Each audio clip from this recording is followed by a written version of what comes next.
श्रीशैलेशदयापात्रं देवभक्त्यादिगुणार्णवं यतीन्द्रप्रवणं वन्दे रम्यजामातरं मुनिम्।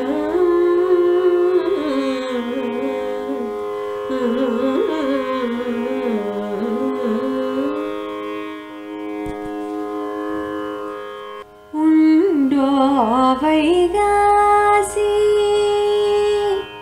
விசாகத்துக்கொப்பொரு நாள் உண்டோ சடகோபர்க்கொப்பொருவர்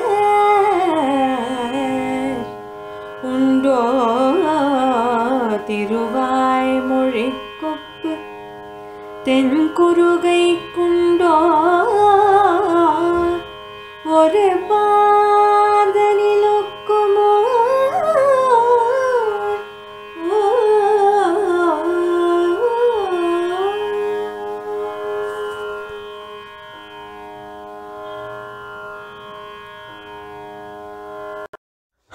ஸ்ரீமதே ராமானுஜாய நமஹ. ஸ்ரீமத் வரவரமுனையே நமஹ.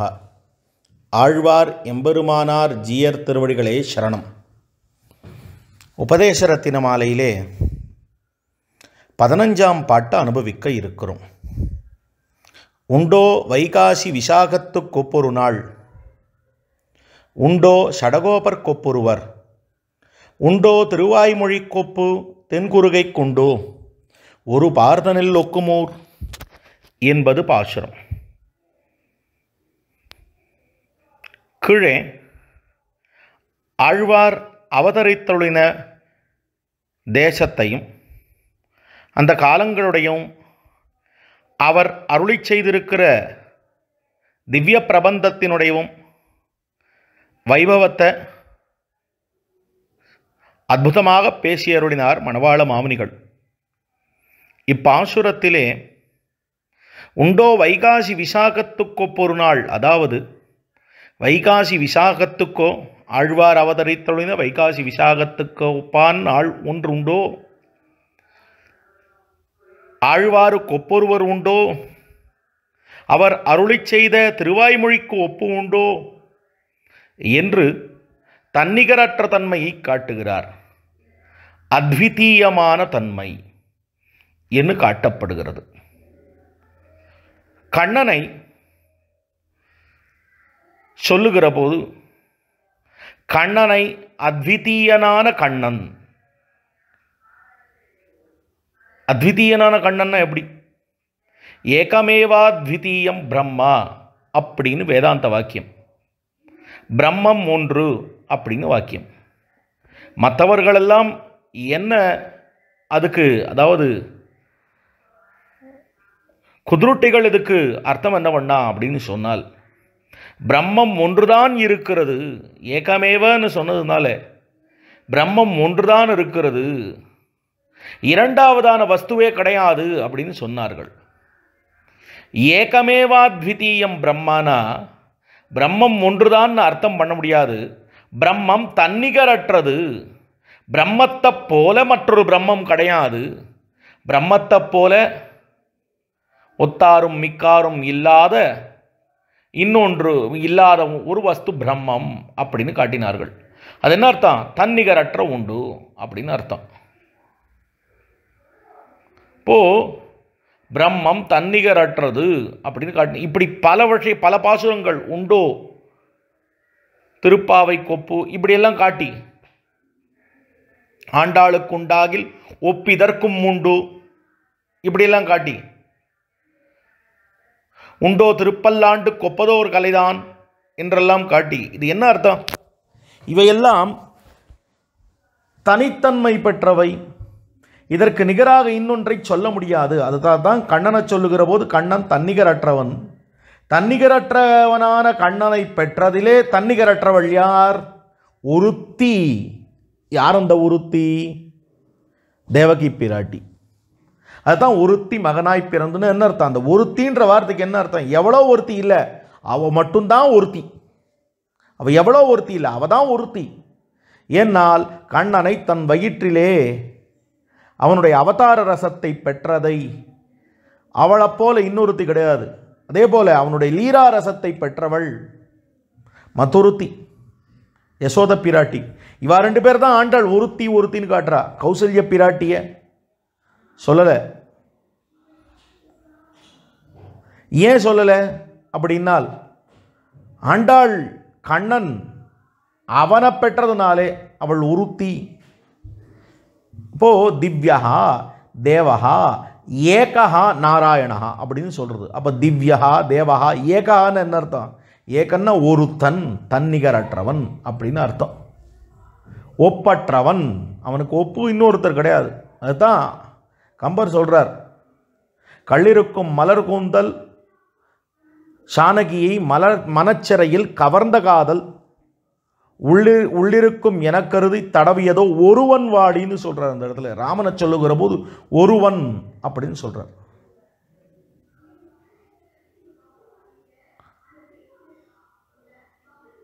அப்போ ஒருவன் அப்படின்னா என்ன அர்த்தம்? தன்னிகரற்றவன் ராமன் அர்த்தம். அதே போலத்தான் உண்டோ வைகாசி விசாகத்துக்கு ஒப்பொரு நாள்னு என்ன அர்த்தம்? இதுக்கு ஒப்பான நாள் இன்னொரு நாள் கிடையாது. தன்னிகரற்றதான நாள், தன்னிகரற்றதான ஒரு நாள். தன்னிகரற்றவரான ஆழ்வார் சடகோபர், தன்னிகரற்றவரான அற்புதமான கிரந்தம் திருவாய்மொழி என்று காட்டப்படுகிறது. இப்போ பாசுரத்துக்குள்ளே போவோம். அந்த எம்பெருமான் உண்டோ வைகாசி விசாகத்துக்கு நாள், அதாவது பகவான மங்களாசாசனம் பண்ணுவதற்காக ஒருத்தர் பிறக்கப் போகிறார். அப்படிப்பட்ட ஆழ்வார் பிறந்த நாள் திருவிசாக திருநாளாக அமைந்திருக்கிறது. இந்த கண்ணன் பிறந்தபடியை நீ பிறந்த திருநன்னாள் என்று காட்டுகிறார். கிருஷ்ணன் பிறந்த அந்த நாளை பெரியாழ்வார் அற்புதமாக நீ பிறந்த திருநன்னாள் என்று காட்டுகிறார். அதே போல திருஷ்ணாத்தத்துவமான ஆழ்வார் பிறந்த நாளும் திருநன்னாள். கிருஷ்ணன் பிறந்த நாள் தன்னிகரற்ற நாள், அற்புதமான உரோகிணி நாள். ஆழ்வார் பிறந்த நாள் அதுவும் தன்னிகரற்ற நாள், திருவிசாக திருநாள்.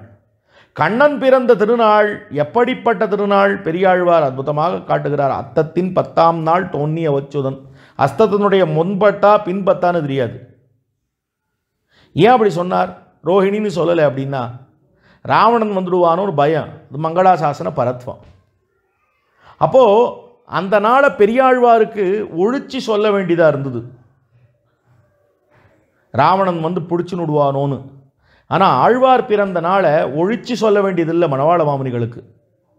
கண்ணன் அன்று பிறந்தான், இன்று இவருக்கு பயம். இன்னியாம் வந்தோம், அன்னி உலகம் அளந்தாய் அடிபோத்தி இன்னியாம் வந்தோம்னு சொல்கிறாளோ இல்லையோ, அன்னிக்கு நீ உலகளந்தாய் அந்த திருவடிக்கு இன்று நாங்கள் பல்லாண்டு பாடுகிறோம் என்கிறார் போலே, அன்னிக்கு அந்த கண்ணனம் பெருமான் பிறந்ததற்கு இன்று பயந்து அத்தத்தின் 10ஆம் நாள் அப்படின்னு சொல்கிறார் பெரியாழ்வார். ஆனால் அப்படி பயப்பட வேண்டிய அவசியம் இல்லை ஆழ்வாருடைய பிறப்புக்கு. ஏனென்னால் ஆழ்வார் க்ஷிபாமி க்ஷமாமி என்று கண்ணன் வெறுத்தொதுக்கின அந்த பிரபிருதிகளையும் அகப்பட திருத்தக்கூடியவர். கண்ணனால திருத்த முடியாமல் அழிந்து போகிற துரியோதன, துஷாசன, கம்ச, அதே போல சிசுபாலாதிகளையும் அகப்பட ஆழ்வார் தன்னுடைய திருவாக்காலே திருத்தக்கூடியவராகையாலே கண்ணன் பிறந்து இவ்வளவு நாள் கழித்து கண்ணனுக்கு என்ன ஆகுமோன்னு பெரியாழ்வார் பயப்பட வேண்டியதாக இருந்தது. ஆனால் ஆழ்வார் தோன்றிய அப்பொழுது ஆழ்வார் திருவவதரித்த உடனே நாடு நச்சுப்பொய்கை ஆகாமைக்காக பிறந்தார். அவருடைய வார்த்தையை கேட்ட உடனே எல்லோரும் நல்லவர்களாக திருந்தினார்கள். அதனால்தான் பொலிக பொலிக பொலிகான்னு ஆழ்வார் பாடுறார் பாட்டு. அப்படிப்பட்ட அந்த ஆழ்வாருக்கு யாராவது கண்ணனை எதிர்த்து வந்தார் போல ஆழ்வாரை யாராவது எதிர்த்து வருவர்களா? வரமாட்டார்கள். அதனால் அந்த இடத்துல அவ்வளோ பயப்பட வேண்டிய அவசியம் இல்லாமல் இருந்தது மணவாள மாமுனிகளுக்கு. நேராக சொல்கிறார், உண்டோ வைகாசி விசாகத்துக்கு ஒப்பொரு நாள். கிருஷ்ணன் பிறந்தது ஒப்பற்ற நாள், அதைவிட உயர்ந்த நாள் கிருஷ்ண திருஷ்ணா தத்துவ ஜன்மமான ஆழ்வார் திருவவதரித்தது.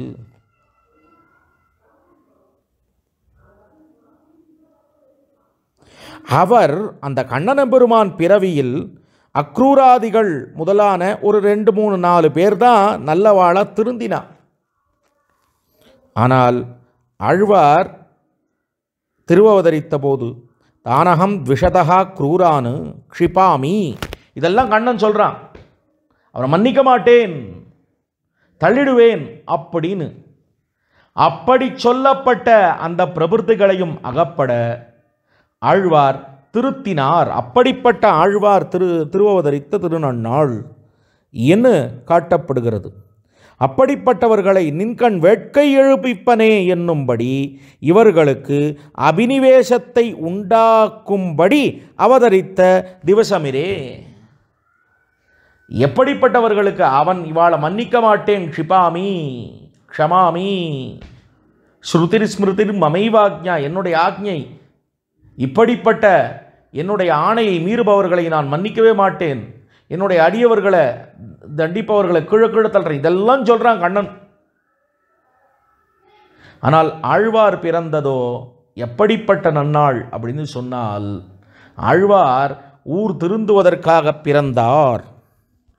நின்கண் வேட்கை எழுவிப்பவனே என்று அவன் இவர்கள் திருந்த மாட்டார்கள் என்று தள்ளப்பட்டவர்களையும் ஆழ்வார் திருத்தி அருளினார் என்று காட்டப்படுகிறது. பயனன்னாகிலும் பாங்கலராகிலும் செயல் நன்னாக திருத்தி பணிகொள்வான் என்று சொல்லுகிறார். செயல் நன்னாக திருத்தி பணிகொள்வான். எப்படி இருந்தாலும் பெருமான் பயனல்லாகிலும் பாங்கலராகிலும் க்ஷிபாமி க்ஷமாமின்னு தள்ளினவாழக்கூடோ ஆழ்வார் செயல் நன்னாக திருத்தி பணிகொள்ளக்கூடியவர். அப்படிப்பட்ட ஆழ்வார் பிறந்த நன்னாள், அந்த நன்னாள் வைகாசி விசாக திருநாள். கண்ணனுக்கு ஆழ்வாருக்கு சம்வாதம் போகிறது. ஒரு நாள் கண்ணன் என்ன பண்ணுறான், நேர அதாவது துவாரகையிலிருந்து கிளம்பினான். துவாரகைக்கு யாரோ ஒரு 10 ஸ்ரீ வைஷ்ணவா போயிருந்தா. போனவா இங்கே கண்ணனை பார்த்து கண்ணனம் பெருமான் எதிரில் திருவாய்மொழியை சேவிச்சா. அப்படி சேவிக்கிற போது கண்ணனை பார்த்துட்டு இருந்த ஜனங்கள் எல்லாம் ஆழ்வாருடைய திருவாய்மொழியிலே மயங்கி நின்றன. உடனே கண்ணனுக்கு என்னன்னு சந்தேகம் வந்துடுத்து. இன்னமும் இவா பாட்டுக்கு தெற்குலேருந்து வர ஆழ்வாருடைய பாசுரங்கள் எல்லாம் பாடுறா, அதுக்கப்புறம் என்னையும் மறந்துவிட்டு ஆழ்வாருடைய பாசுரங்களில் ஈடுபட்டிருக்காளே, அதில் என்ன இருக்குது அப்படின்னு கண்ணன் என்ன பண்ணா, நேராக ஆழ்வார் இடத்துல போனான். ஆழ்வாரை பார்த்து, நம்ம ஆழ்வாரே, உம்முடைய திருவாய்மொழியை சில பேர் என்னுடைய துவாரகைக்கு வந்து பாடினார்கள். எப்போ என்னையே பார்த்துட்டு இருக்க ஜனங்கள் எல்லாம் உம்ம திருவாய்மொழியை கேட்ட உடனே மைமருந்து அங்கே கேட்க ஆரம்பிச்சுட்டா, அங்கே போய் உட்காந்துட்டா. ஆனால் நான் கீதை சொல்லியிருக்கேன், அந்த கீதையை சொல்கிறவா ரொம்ப சில பேர் தான், இந்த கீதையை கேட்குறவா ரொம்ப சில பேர் தான். ஆனால் நான் எங்கெங்கெல்லாம் இருக்கணும் அங்கங்கெல்லாம் உங்கள் திருவாய்மொழியை சொல்லிட்டு இருக்காளே, ஆனால் நான் சொன்ன கீதையே என் எதிர்க்கு யாரும் சொல்கிறவா இல்லை, நீர் சொன்ன திருவாய்மொழி எல்லாரும் வந்து என்கிட்ட சொல்லிட்டு இருக்காளே, இது என்ன காரணம்? நீரும் நானும் ஒரே அர்த்தம் தானே சொன்னோம். ஆமாம், நீ என்ன சொன்னாய் கண்ணான்னு கேட்டா, தத்துவ விவேக நித்தியத்வா நித்தியத்வ நியந்திரத்வ சௌலபிய சாமிய அகங்கார தோஷ இந்திரிய பல மனப்பிராதானிய சுக்ருதி பேத தேகாசுர விபாக விபூத்தியோக விஸ்வரூப தர்சன சாங்க பக்தி பிரபத்தி துவை இத்தியாதிகள்னு இவ்வளோ சொல்லியிருக்கேனே, இதெல்லாம் நானும் சொல்லியிருக்கேன் கண்ணா. அதுதான் ஆழ்வாரே சந்தேகம். நீரும் ஒரே அர்த்தத்தை தான் சொல்லியிருக்கீர், நானும் அதே அர்த்தத்தை தான் சொல்லியிருக்கேன். உண்மையாக பார்க்க போனால் நான் முதல்ல சொன்னேன், நான் சொன்னது தான் நீர் கிளி மாதிரி சொல்லியிருக்கீர் திரும்ப. அப்படி இருக்கிறச்சே நான் சொன்னதை யாரும் சொல்ல மாட்டேன்றா, நீர் சொன்னதை எல்லாரும் சொல்கிறாளே அப்படின்னு கண்ணன் கேட்குறான். ஆழ்வார், கண்ணா நான் உண்மையை சொல்லிவிடுவேன், நீ கோச்சிக்கப்படாது அப்படின்றார் ஆழ்வார். என்ன உண்மை அப்படின்னால் கண்ணன் கேட்டான், நான் கோச்சிக்க மாட்டேன், நீர் சொல்லும் உண்மையை தெரிஞ்சுக்கணும், அவ்வளோதான் எனக்கு அப்படின்றான் கண்ணன். உடனே ஆழ்வார் சொல்கிற வார்த்தை, கண்ணா உன்னுடைய கீதை எங்கே பிறந்தது அப்படின்னு கேட்டார். எங்கே பிறந்ததா? தர்மக்ஷேத்திரே குருக்ஷேத்திரே சகவேதா யூத்சவா, தர்மக்ஷேத்திரத்தில் பிறந்தது. அப்படியா? நீங்கள் எல்லாரும் ஒரு அண்ணன் இல்லாத அண்ணன் தம்பி சண்டையை உருவாக்கி அண்ணனுக்கும் தம்பிக்கும் நடுவில் சண்டையை மூட்டி அதுக்கு போராதுக்கு ஊரை திரட்டிண்டு ஒரு இடத்துக்கு போய் நீங்கள்லாம் ரத்த ஆறு ஓடுற மாதிரி சண்டை போடுறதுக்கு ஒரு திட்டம் தீட்டுட்டு, அது என்னமோ தர்மக்ஷேத்திரமாமே, அது யுத்த ரங்கத்தில் பிறந்தது உன்னோட கீதை. எங்கே தெரியுமா பிறந்தது? உன் திருவடி நிழலிலே அமைதியாக பிறந்தது. தெரியுமா? முதல் வித்தியாசம். ரெண்டாவது, நீ என்னத்துக்காக கீதை சொன்னாய் அப்படின்னா, கண்ணன் சொன்ன தர்ம சம்ஸ்தாபனத்துக்காக, தர்மத்தை நிலைநாட்டுறதுக்காக. அதெல்லாம் இல்லை, நான் சொல்லட்டுமா? உன் கீதையினுடைய நோக்கம் என்னவென்னால் 5 பேர் வாழணும், 100 பேர் அழியணும். அதுதானே உன் கீதையின் நோக்கம். உன் கீதையை கேட்டு அவன் சண்டை போடாமல் இருந்திருந்து எல்லாரும் திருந்து இருந்தாள்னா உன் கீதைக்கு பிரயோஜனம் உண்டு. ஆனால் உன் கீதையை கேட்ட சில பேர் பல பேரை அடித்தா. உன் கீதையை கேட்ட ஒருத்தன் பல பேரை அழித்தான். உன் கீதையை கேட்ட அர்ஜுனன் பல பேர் அழித்தான். இதானே. ஆனால் என்னோட திருவாய்மொழியை கேட்டவா ஒருத்தர் அழிந்ததே இல்லை, மற்றவர்களை அழித்ததும் இல்லை. என்னுடைய திருவாய்மொழியை கேட்டதுனால ஊர் திருந்தித்து. ஒருத்தர் காட்டு பார்ப்போம் என் திருவாய்மொழியினால் சண்டை ஏற்பட்டது, அழிந்தார்கள் அழித்தார்கள்னு. கிடையாது. இது ரெண்டாவது காரணம். இது ரெண்டாவது காரணம். அடுத்தது இன்னொரு விஷயம் சொல்கிறேன். கண்ணா, நீ கீதையில் என்ன சொன்னாய்? நாம் பெரியவன், நாம் பெரியவன், நான் பெரியவன் என்று சொன்னாய். மம பூத மகேஸ்வரம்னு சொன்னாய். யத்யத் விபூதி மத்சத்வம் செய்மதூர்ஜிதமேவா அப்படின்னு சொன்னாய். ஆனால் நான் என்ன சொன்னேன் தெரியுமா? நான் பெரியவன் ஒரு நாளைக்கு சொல்லல.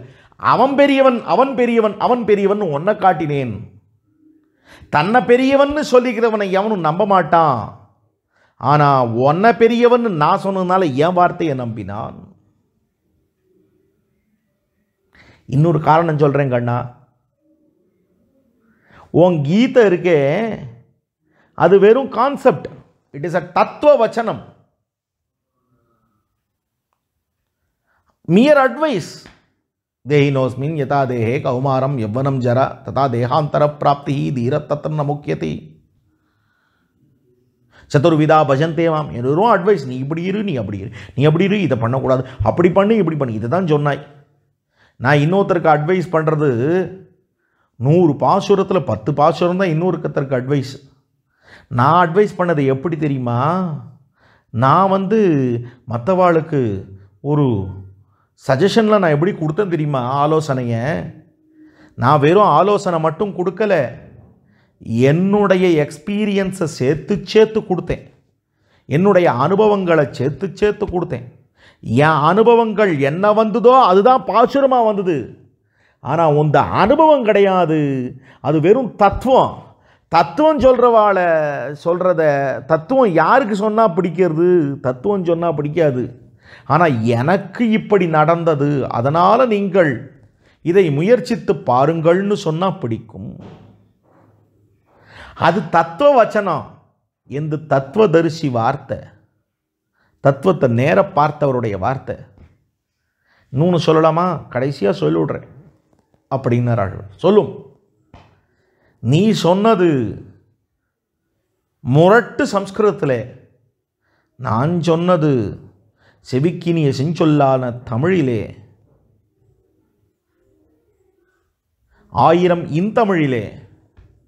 அதனால் என்னோட திருவாய்மொழிக்கு ஏற்ற அதிகம்தான் ஓம் பகவத்கீதையை காட்டலாம். வெறும் அர்த்தம் ஒன்றா இருக்குன்றதுக்காக ஓம் பகவத்கீதை என் திருவாய்மொழியான்னு பார்த்தா எந்த தான் ஏத்தம். இன்னொன்று சொல்கிறேன், உன்னோட திருவாய்மொழி, உன்னுடைய பகவத்கீதையை நான் திருவாய்மொழியிலே எடுத்து கையாண்டிருப்பதனாலே ஐவருக்கு திறங்கள் காட்டியிட்டு செய்து போன மாயங்களும் என்றெல்லாம் சொல்லி நீ அன்றோடைய வாக்கை பற்றி நான் சொன்னதுனாலே, அதை எடுத்து கோடிட்டு காட்டினதுனாலே, அதை எடுத்து கையாண்டதுனாலே உன் திருவாய்மொழி, உன்னுடைய பகவத்கீதைக்கு பெருமை. அப்போது என் திருவாய்மொழி உன் பகவத்கீதையினுடைய அர்த்தத்தை சொன்னதுனாலே உன்னோட பகவத்கீதைக்கு பெருமையை வழிய, என்னோட கிரந்தத்தினால உனக்கு பெருமையை வழிய, உன்னால் எனக்கு பெருமை இல்லை, புரிஞ்சு நுடு அப்படின்னு விட்றார் ஆழ்வார். உடனே ஆழ்வீர் ஒத்துக்கிறேன் அப்படின்னு கண்ணன் ஆழ்வாரையே தண்டை சமர்ப்பிச்சுட்டு போயிட்டான். எதுனா ஒரு கற்பனை கதை தான், ஆனால் உள்ளே இருக்கக்கூடிய அர்த்தங்கள் தாத்பரியங்கள் எப்படிப்பட்டவை, அதுதான் கிருஷ்ணனுக்கும் கிருஷ்ண திருஷ்ணா தத்துவத்துக்கும் இருக்கக்கூடிய ஒரு வித்தியாசம். கிருஷ்ணன் அவதரித்த திருநாளை விட கிருஷ்ண திருஷ்ணா தத்துவமான ஆழ்வார் அவதரித்த திருநாள் உண்டோ வைகாசி விசாகத்துக்கொப்பொரு நாள் அப்படின்னு சொல்லப்படுறது. உண்டோ ஷடகோபர் கொப்பொருவர் ஷடானாம் புத்தி தூஷணம். பிறந்த போதே ஷடகோபர்னு என்ன அர்த்தம்? திருவதரித்தருந்த போதே ஷடம் என்னும்படியான வாயுவை கோபித்து தன்னிடத்திலே வர முடியாதபடி பண்ணினவர் ஆழ்வார். அவருக்கு ஒப்பு உண்டோ? இவருக்கு சமமானவர்களை எந்த லோகத்தில் பார்த்தாலும் கிடைக்க மாட்டார்கள். அப்பால் முதலாய் நின்ன அளப்பரிய ஆரமுதை அரங்கமேய வந்தனனையும் சொல்றாரே, அப்படிப்பட்ட அந்த ஆரமுதான, அதாவது அப்படிப்பட்ட அந்த எம்பெருமானை தனக்கு தாரக போஷக போக்கியங்களாகும்படியாக எழுந்துருளியிருந்தவர் ஆழ்வார். நாட்டாரோடு இழலொழிந்து நாரணனை நன்னி, உண்ணும் சோறு பருகும் நீர் தின்னும் வெற்றலை எல்லாம் கண்ணன் என்று இருந்தவர். எப்படிப்பட்ட இடத்திலே அப்படிப்பட்ட ஆழ்வார் விண்ணுலாரிலும் சீரியரே என்னும்படியாக நித்தியசூரிகளை விடவும் மேலானவராக எழுந்துள்ளிருந்தார். நித்தியசூரிகளுக்கு ஆழ்வார் எப்படி மேலானவர் நித்தியசூரிகளை விட அப்படின்னு கேட்டா,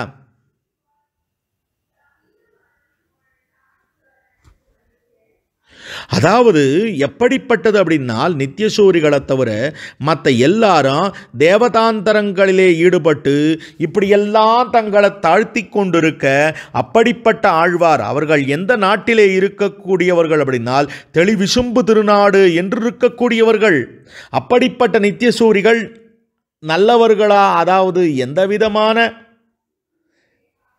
பிரகிருதி சம்பந்தம் இல்லாமல் இருப்பதனாலே எந்த ஹேய குணங்களும் இல்லாமல் இருக்கிறார்கள். அவளுக்கு ஏன் தூய்மை தாழ்ந்த குணம் இல்லைன்னா பிரகிருதி சம்பந்தம் இல்லை, அதனால் தாழ்ந்த குணங்கள் இல்லை. நித்தியசூரிகள் உயர்ந்தவர்கள். ஏன் உயர்ந்தவர்கள்னா அவா பரமபதத்தில் இருக்கா, அவ்விடத்தில் பிரகிருதி சம்பந்தம் கிடையாது, அவ்விடத்தில் பாஞ்ச பௌத்திகமான சரீரம் கிடையாது, அவ்விடத்தில் அவளுக்கு அகங்காரம் தோணாது, அதனால் நல்லவாளாக இருக்கா. ஆனால் அவளை இந்த பூமிக்கு வந்துட்டாள்னா விண்ணுளார் பெருமார் கடுமை செய்வாரையும் சிறுமைம்புலன்கள் அங்கே இங்கே வந்துட்டாள்னா, ஏன் கருடாழ்வான் இங்கே வந்துட்டு பட்டப்பாடு எவ்வளோ பாடுபட்டான். அப்போ அவன் என்ன நினச்சிட்டு இருந்தான், நம்ம தான் பெருமானை சுமக்கிறோம்னு நினச்சிட்டு இருந்தான். அதுக்கப்புறம் தான் பெருமான் அவனுடைய கர்வத்தை போக்கினான். இப்படியெல்லாம் விண்ணுளார் பெருமார் கடுமை செய்வாரையும் சிறும் புலனிவை அப்படின்னு இருக்கக்கூடிய இந்த லோகத்தில் அவர்கள் அங்கே இங்கே லோகம் வந்தாலும் இந்த லோகத்தினுடைய வாசனை அவர்களுடைய சொரூபத்தை குலைக்கும்படியாக பண்ணிவிடுகிறது. இருள் தருமா ஞாலம், அதனால் தான் ஆழ்வார் இருள் தருமா ஞாலத்துள் இனி பிறவியான் வேண்டேன் மருளொழினி மடநெஞ்சே வாட்டாத்தான் அடிவணங்கே சொல்றார். அப்போ இருள் தருமா ஞாலமாக இருக்கக்கூடிய இது, இப்படி இந்த இருள் தருமா ஞாலமான இந்த சம்சாரத்திலே வையத்து வாழ்வீர்கள். அந்த இடத்துல ஆண்டாள் அற்புதமாக காட்டுறா, வையத்து வாழ்வீர்கள். அது என்ன வையத்து வாழ்வீர்கள்னா, வாழ்ச்சிக்கு இடமல்லாத ஒரு வையத்திலே வாழப் பிறந்தவர்களே, கிருஷி பூமியிலே பலனை அனுபவிக்க பிறந்தவர்களே. கிருஷி பூமின்னு என்ன அர்த்தம்? எந்த இடத்திலே முயற்சி செய்து பரமபதத்துக்கு போய் பலனை அனுபவிப்பார்களோ அப்படி அல்லாமல் இவ்விடத்திலேயே பலனை, முயற்சி செய்யும்படியான இடத்திலேயே பலனை அனுபவிப்பவர்களே, அதுதான் அர்த்தம். அதே போல ஆழ்வார் வையத்து வாழ்வீர்கள் என்கிறார் போல, இந்த வையத்திலே வாழ்ச்சிக்கு இடமல்லாத இந்த லோகத்திலே நித்தியசூரிகள் அங்கிருந்து இறங்கி வந்தாலும், இறங்கி இங்கே வந்தார்களேயானால் அவர்களையும் ஆட்டிப்படைக்கக்கூடிய இந்த இருள் தருமா ஞாலத்திலே இருள் துயக்கு மயக்கு எதுவுமே இல்லாமல் தெளிந்த நஞ்ஞானத்தை உடையவரான இந்த ஆழ்வார், அவருக்கு ஒப்பானவர்கள் உண்டோ? நித்தியசூரிகளோட உயர்ந்தவர்கள். நல்லவா 10 பேர் இருக்கா, அவளுக்கு நடுவில் நான் நல்லவனா இருக்கேன், அவன் உயர்ந்தவனா? கெட்டவன் இருந்தா கூட, கெட்டவர்களுக்கு நடுவில் இருந்தா கூட ஒருத்தன் நல்லா இருந்தா கூட நான் நல்லவனா இருக்கேன்றது உயர்ந்தவனா? கெட்டவாளுக்கு நடுவில் இருக்கிறவன் நல்லவனா இருந்தா அவன் தான் உயர்ந்தவன். நித்தியசூரிகளுக்கு நடுவில் இருக்கக்கூடிய அந்த நாட்டில் நல்லவாளாக இருக்கேன், நித்தியசூரிகளாக இருக்கேன்னா அவர்கள் உயர்ந்தவர்களா? இல்லை, சம்சாரிகளுக்கு, பத்தச்சேத்தனர்களுக்கும் சம்சாரிகளுக்கும் நடுவே உண்ணும் சோறு பருகும் நீர் தின்னும் வெற்றிலை எல்லாம் கண்ணன் என்றிருந்த ஆழ்வார் நல்லவரா, உயர்ந்தவரா? அப்படின்னா நித்தியசூரிகளை விட ஆழ்வார் தான் உயர்ந்தவர். அப்போ இந்த இருள் தருமா ஞாலத்திலே பகவத் அனுபவத்துக்கு ஒரு பாங்காக அல்லாத ஒரு தேசத்திலே என்றும் பகவானை அனுபவித்திருந்தவர். விட்டணைக்கத்தேடில் வெளுக்கும் உறவு வேண்டும் என்றிருந்தவர். மாயன் வடிவழகை காணாட வல்விடாயாய் அதர விஞ்சி அழுது அலத்து தூய புகழ் உத்த சடகோபனை நாம் ஒன்னி நிற்கும் போது பகல் அத்த பொழுதார்க்கும் எல்லியாம் ஆழ்வார் சொல்றார். அதாவது ஆழ்வாரை பற்றி மாவனிகள் சொல்றார் திருவாய்மொழி நூற்று இல்லை. அற்புதமான விஷயம். தூய புகழ் உத்த சடகோபனை நாம், தூய புகழ், அப்படிப்பட்ட புகழை உடையவர், தன்னிகரற்றவர். இனி அவர் நிகர் அகல்வானத்தே என்றும் மருளாதோ இம்மன்மிசை என்றும் இவர் உபய விபூதியிலும் தனக்கு நிகரானவர்கள் இல்லை என்று தானே சொல்லும்படியாக எழுந்தருளியிருந்தவர்.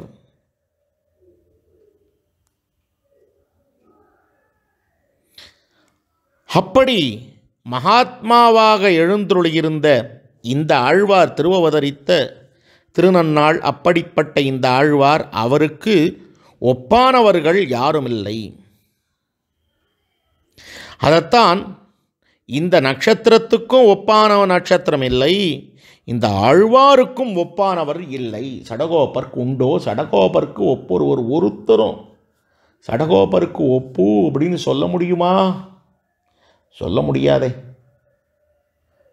ஆழ்வாருக்கு ஈடானவர்கள் ஒருத்தரும் கிடையாது.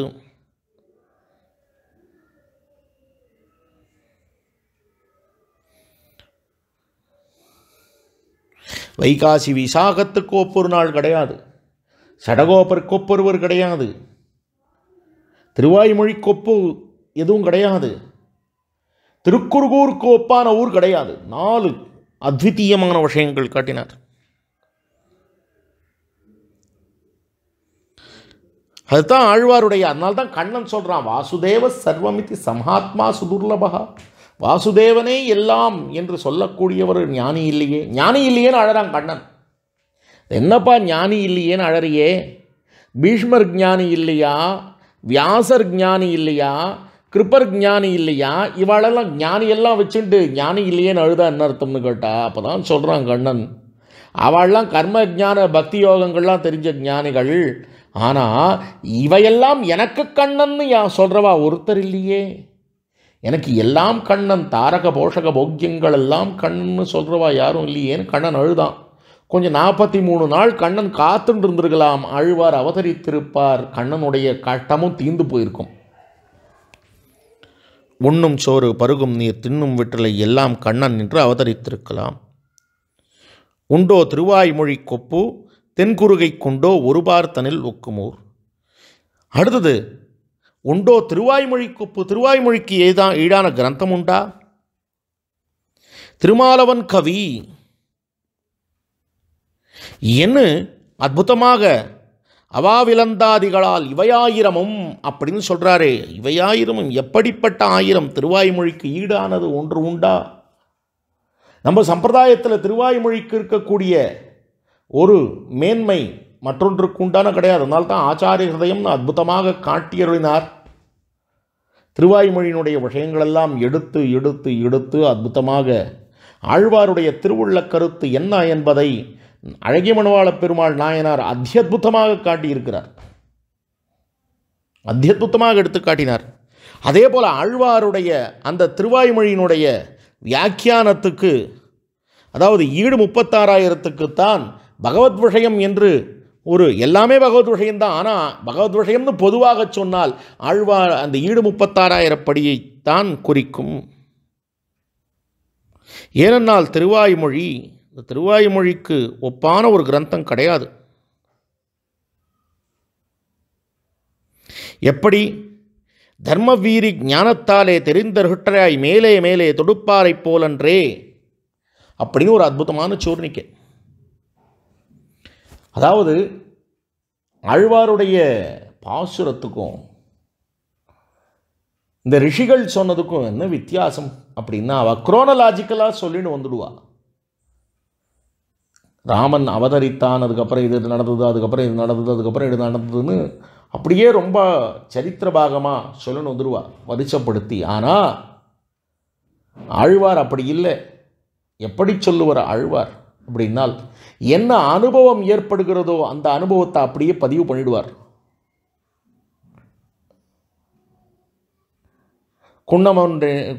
குன்னமேந்தி குளிர்மழை காத்தவன் அന്ന് ஞாலமளந்தவிரான் பரஞ்சென்னு சேர் திருவேங்கடமாமலை.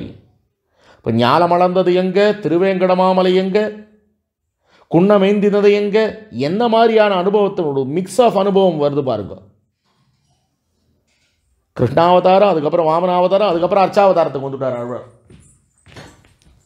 அப்படி ஆழ்வார்து அனுபவபரமாக அவன் என்ன அனுபவத்தை கொடுக்குறானோ அதை அப்படியே காட்டுறார். இவாளை போல மனசு தரிச்சு அப்படியே விஷயங்களை எழுதுறதில்லை.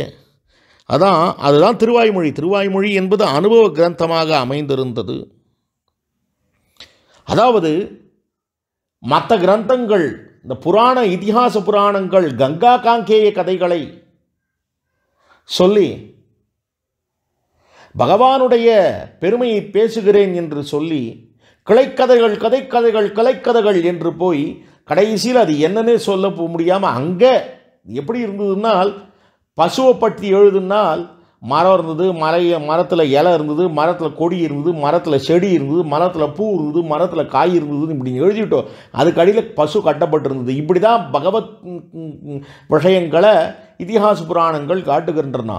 ஆனால் ஆழ்வாருடையது இல்லை, தெள்ளத்தெளிவாக ரத்னாகர யுவாமிருத்தம் என்று எடுத்து காட்டினது. அதுதான் திருவாய்மொழியினுடைய ஏத்தம். திருவாய்மொழி கொப்பு தென்குருகை கொண்டோ. அடுத்தது ஆழ்வாருக்கு ஒப்பு கிடையாது, ஆழ்வாருக்கு நிகரானவர்கள் கிடையாது. அதே போல் ஆழ்வார் திருவோதரித்துறை திருவிசாகத்துக்கு நிகரான ஒன்று கிடையாது. அதே போல் இந்த திருவாய்மொழிக்கு ஒப்பான ஒரு கிரந்தம் கிடையாது அப்படின்னு காட்டிட்டு, ஆழ்வார் திருவோதரித்துறை அந்த ஸ்தலத்துக்கு நிகரான ஒரு ஸ்தலம் கிடையாது. ஆற்றில், அதாவது ஆற்றில் துறையில் ஊரில் வைஷமியம் வாசாமகோச்சரம் காட்டுகிறார். ஆற்றில் துறையில் ஊரில் ஆறு தாமிரபரணி ஆறு, துறை பொருநாள் சங்கணித்துறை, ஊர் திருக்குறுகூர், இதுக்கு மூணுத்துக்கும் இருக்கிற ஒரு வைஷமியம், ஒரு ஏத்தம் வாசாமகோச்சரம், வாயாலே சொல்லி மாளாது என்று காட்டுகிறார் நாயனார். அப்படி திருக்குறுகூருக்கு திருநாடு வாழி திருக்குறுகை வாழி, இந்த இடத்துல சொல்கிறச்சே பாருங்க, திருநாடு வைகுந்தம் வாழ வேண்டும், திருக்குறுகை வாழ வேண்டும். அப்போது பரமபதத்துக்கு சமமாக இருக்கக்கூடிய அற்புதமான ஒரு ஊர், முப்புரியூட்டின திவ்ய தேசம், எவ்வளவு வசந்த இடம். அதாவது இதுக்கு ஒரு விஷயம் என்னன்னால், ஆதிநாதன் அவன் இருக்கிற இடம், அதே போல நம்முடைய ஓரான் வழி குரு பரம்பரையிலே பெருமான், ஸ்ரீமன் நாராயணன், பெரிய பிராட்டியார், அடுத்தது விஸ்வக்சேன ஆழ்வான், இவாள்லாம் பரமபதத்திலேருந்து இருந்தவா. அவள்லாம் இந்த நிலவுலகத்தில் இருக்கிற பத்த சேத்தனர்களிலே உத்தரிக்கப்பட்டவர்கள்னு சொல்ல முடியாது. ஆனால் இந்த நிலவுலகத்திலே மனிதர்களாக அவதரித்து அவர்களிலே ஒருத்தர் ஆச்சாரியராக இருந்தது பிரதமாச்சாரியன் அப்படின்னு சொன்னால் அவர் நம்மாழ்வார். அவர் அவதரித்ததும் திருக்குறுகூர். அதே போல ஓரான் வழி குரு பரம்பரையிலே கடைசி ஆச்சாரியராக ரத்னமாக எழுந்துள்ளிருந்தவர், இந்த உபதேச ரத்தின மாலையை அருளி செய்தவரான மணவாள மாமுனிகள், இவர் அவதரித்ததும் திருக்குறுகூர். அப்படிப்பட்ட திருக்குறுகூர் முப்புரியூட்டின திவ்ய தேசம். ஆழ்வார் என்ன, ஆதிநாதன் என்ன, மணவாள மாமுனிகள் என்ன, இவர்கள் மூவரும் திருவவதரித்தருளின அந்த திவ்ய தேசம் இருக்கிறதே, அது தென்குறுகை. ஆழ்வார் அவதரித்ததனாலே அவ்வூருக்கு ஏத்தம். தென்குறுகை சம்சாரத்துக்கு ஆபரணம் போலே இருக்கக்கூடிய ஊர். நல்லார் பலர் வாழும் குறுகூர் அப்படின்னு காட்டப்பட்டது. பெரியவன் குறுகூர் அப்படின்னு காட்டப்பட்டது. இப்படி இருக்கிற திருக்குறுகூருக்கு ஒப்பான ஊர் கிடையாது என்று அற்புதமாக ஆழ்வாருடைய ஏத்தம் என்ன, ஆழ்வார் அவதரித்தருளின திருவிசாக நன்னாளுடைய ஏத்தம் என்ன, அதே போல ஆழ்வார் அவதரித்தருளின அந்த திருக்குறுகூரின் ஏத்தம் என்ன, ஆழ்வார் அருளி செய்திருக்கிற திருவாய்மொழியின் ஏத்தம் என்ன, இவை எல்லாத்தையும் காட்டி அருளினார் என்று காட்டப்படுகிறது. அப்படிப்பட்ட இந்த அற்புதமான பாசுரம், இதை அனுபவித்திருக்கிறோம்.